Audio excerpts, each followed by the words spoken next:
Hola, bienvenidos una vez más a DJPROFILE.TV. Yo soy DJ Destro y hoy tenemos una entrevista muy especial con el famoso DJ inglés Chris Liberator.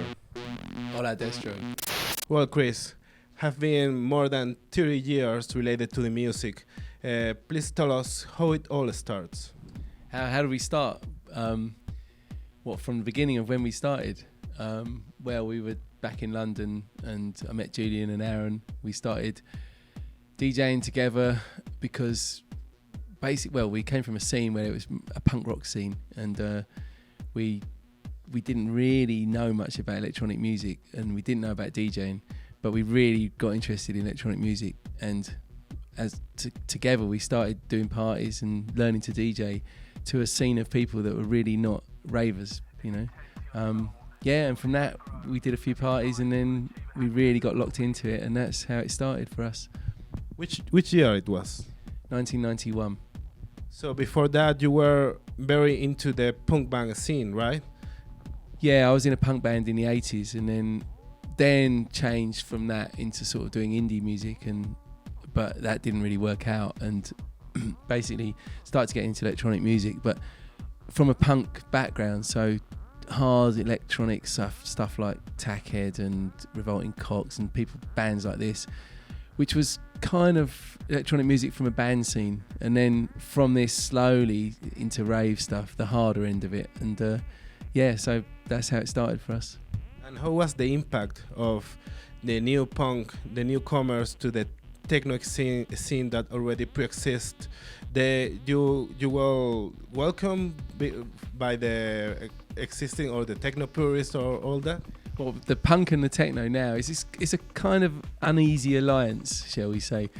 I think a lot of the new techno people are a bit confused about the punk rock side of it, you know, because now I'm playing in two bands again. I think they like it, you know, because the politics is the same. It's still very anti-establishment and underground. Whether or not, you know, everybody likes the punk music that likes techno is debatable. I think some people, they prefer techno, some people prefer punk, and some people they like it both, you know. So, but they understand the roots of it. So I think it gets along okay. So the behavior of the Stay Forever collective always was some kinds of rebel against the established techno scene. But not against the techno scene, just against society, I suppose. Really, I mean, because we, as I was saying in the first question, we were interested in electronic music, but we were like not punks, but we were from a underground squatting scene that wasn't really, you know, we weren't like ravers, you know, the ravers that came out in 1989, 1990, that like house music and rave music. They were of a kind of person that wasn't really the kind of people we were. We went to raves, we loved it, but the people were quite well dressed, and like, you know, we were quite crusty looking, like, you know, not dressed up, not fashion people.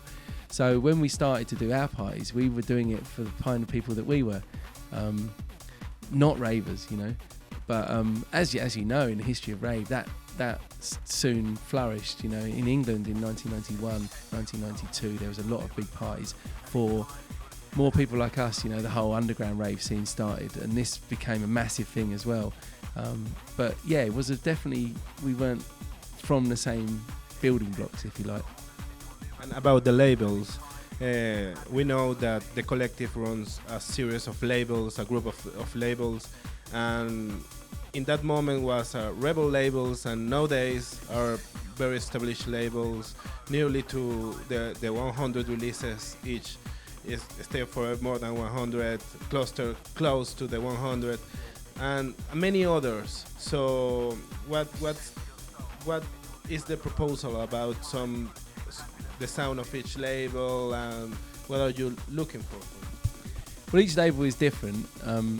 Like you're saying, it was within techno. I mean, we've always been a bit of a rebel alliance of labels because we make acid techno mainly.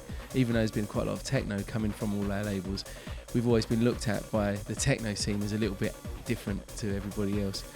But we're still here, and a lot of those people are not. So that shows you that it's got a good root in the underground, which has always supported it.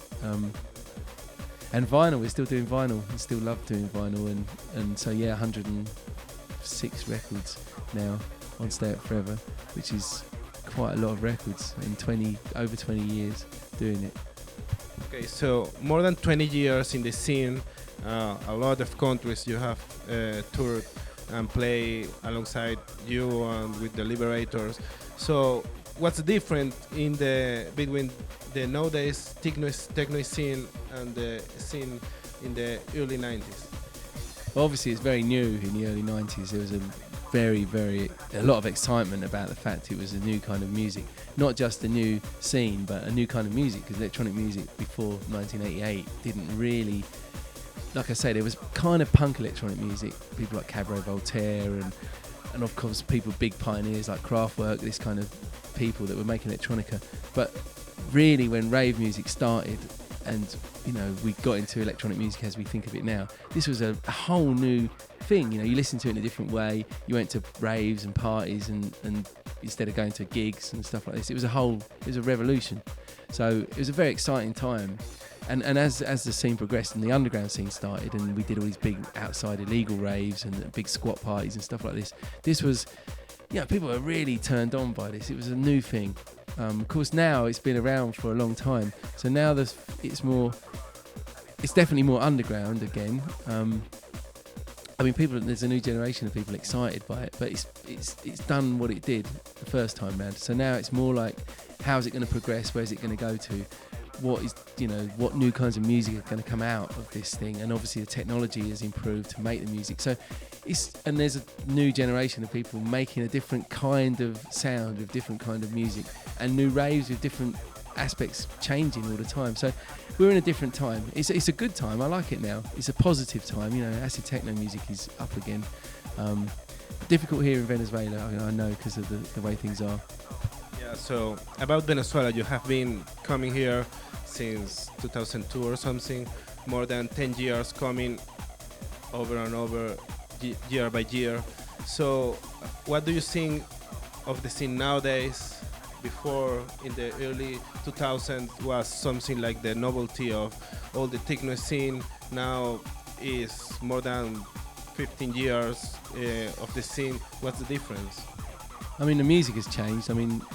It's gone through a lot of different things. Obviously here in Venezuela, people really liked acid techno, and then they really got into hard techno, obviously because of a lot of influence that you had. So now it's interesting to see what kind of music is popular. Of course, always house music and stuff like this in the mainstream becomes bigger. But things like electro and stuff like that have obviously made an impact. But yeah, now I don't know. Until I play the party tomorrow, I can't really see. I know there's a lot of people going tomorrow night to Valencia, so there's a strong underground scene still here. But of course, it's difficult to keep that going when it's so hard to bring DJs here, and it's to keep the scene alive. You have to keep doing parties and keep progressing, and it's a difficult thing here. But there's still a vibrant scene. There's still a lot of people interested in it, and something very related to the electronic music scene is the ups and downs. The things change, come back. There's revivals of some genres, some artists. More than 20 years of career. You even was the number 36 of DJ Mag 100 ranking. What's the secret to keep relevant, to keep loyal to your style? Where do you see yourself in the next years?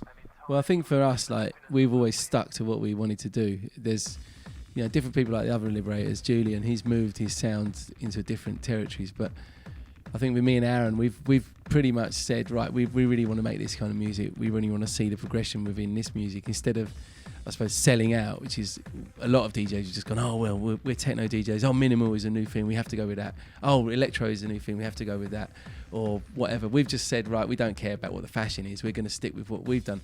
That has made us not as famous as we could be, because we're never going to be like, Carl Cox or something. But at the same time, it's kept a very, very strong underground scene supporting us, because we've stuck with what we believe in. And I think if you're a musician, it's very difficult to do that in any kind of music, because if you don't move with the times, you're not going to make money. But at the same time, with us, we've decided we don't care about that. We're going to carry on doing the music we want to do, and that has kept a very loyal following and kept a lot of heart and soul, I think, in the whole movement of acid techno. It's not something that ever sold out.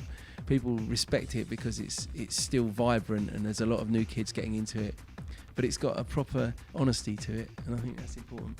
Yeah, it's very common. The DJs not with a lot of years of doing this says, I have seen them come and go, but you guys have been there for a long time, no? Doing that, still pressing vinyl, loyal to the style, and that's why you guys get the respect of all the techno scene. So Cluster is near to the 100 release. Still Forever already passed the 100. So now in a digital world, what have changed in the music market, in the market of record industry? I mean, people buy records now. They're definitely more collectors. You know, there's a lot of people that, because every record now, you can't make the kind of volume of records that we used to make, because obviously a lot of the people that buy the music are buying it digitally. So we always obviously have to release everything digitally, but it means the vinyl is limited every time. So this is interesting because it makes a kind of, you get a lot of people just buying records now. They don't even play them. They just want to keep them mint condition, and you get a lot of DJs still buying the records, but it's not like there's lots of them. You can't, if you scratch it, you've got to go and get another one, and that's not always possible. We have really limited runs of records. So this is made it different. You know, records are much more precious, I suppose, than they used to be. Obviously in the digital world, there's everything that we do comes out digitally, nearly everything, and we sell a lot of digital downloads, of course, as well. But I think the vinyl is the thing. Every person that makes music wants to be on vinyl. You know, every producer that I speak to, if you say, look, I can give you pay you lots of money for doing a digital release, or you can go on vinyl and I can't pay you anything, they go vinyl. They want to be on vinyl. It means something, you know. Yeah, but of course, if you're young and you haven't got much money, it's an expensive hobby. So if you're a new DJ, you know, sometimes it's impossible to start with vinyl. It's especially here, yeah, of course, you know. So I mean, digital is the only way forward. So it has a good place, but the sound of digital has changed. You know, has changed the sound of the music as well. That's the other important thing to remember.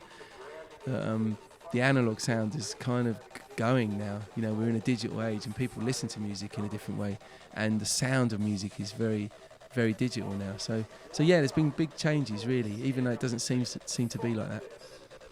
Okay, so tell us about your side projects. We know that you are playing a couple of bands, doing live acts with Sterling Moss. What are you doing beside your project along as Chris Liberator? Well, I've got a band called Dogshite, which is a punk band with Geezer and Carl and my wife, Carmel, who's also known as Tiddles. So this is good. It's a good way to reconnect with the music, because I think a lot of times producers, people like myself, yourself, you do the same style for a long time. You need something to change, you know. Now, I don't really want to start making a different kind of music, electronic music, but being in the band again has reconnected me to my punk roots, and it also, you know, when I go back in the studio to make techno again after doing the band, I'm excited about it again, because I've just done some, you know, maybe a couple of weeks doing the band stuff, and then suddenly it's techno time again, and oh yeah, I can't wait to make some techno, and it's good. It gives it a balance. Got another band, an old band called Hagar the Womb, which we were around in the 80s, a punk band, and we didn't play for 30 years, and we've started playing again, so that's another interesting little thing. Obviously me and James Sterling Moss are doing the live set, which is good as well. I mean, it's a different way to play, doing Ableton, and I still think I prefer DJing the most to all of that though. And to say DJing on vinyl, yeah. And to finish, what advice can you say to the new DJs, and what can you say to the Venezuelan crowd, the fans? I think, you know, stick with it. It's very hard times here in Venezuela. If you're a DJ starting, it's not easy to get somewhere. But we've just been discussing some DJs from Barquisimeto, you know, now really famous in Barcelona. There's always a way forward. You know, whatever you do, even if you're into the rave scene now and it's really difficult to keep going out, it will change. You know, things come back round again, times get better.